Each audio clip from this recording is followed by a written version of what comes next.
रुख करेंगे लाहौर का। लाहौर की मवेशी मंडियों में आखिरी रोज़ भी तेज़ी बरकरार है। सगिया में कायम मवेशी मंडी में अंधेरे के बायस खरीदारों को मुश्किलात का सामना भी करना पड़ रहा है। इंतजामिया की हठधर्मी पर खरीदार और व्यापारी दोनों ही परेशान दिखाई दिए। इस पर हम बात करते हैं डॉन न्यूज़ के रिपोर्टर मोहम्मद कुर्बान से। कुर्बान, माजी में तो ऐसा नहीं होता था, देर गए तक मंडियां बिल्कुल चलती रहती थी। इस वक्त क्या सूरत हाल आप देख रहे हैं और वजूहात क्या हैं कि इंतजामिया ताउन नहीं कर रही?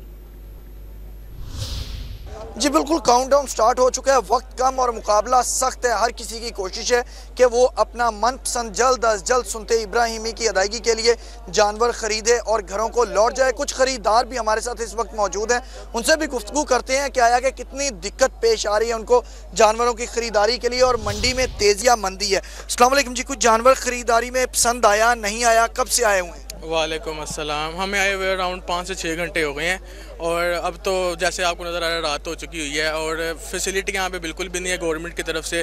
बेसिकली ना यहाँ पे लाइटिंग है, जानवर नज़र भी नहीं आ रहा, पता भी नहीं चल रहा कौन से वजन का जानवर है, कितना वजन है, कितना उसका कलर है, क्या उसका कलर है। मैं खुद वेट हूँ बेसिकली, लेकिन यहाँ पे समझ नहीं आ रही कि जानवर लेना कौन सा है, समझ नहीं आ रही और इनके रेट भी बहुत ही हाई हैं, समझ नहीं आ रही कुछ।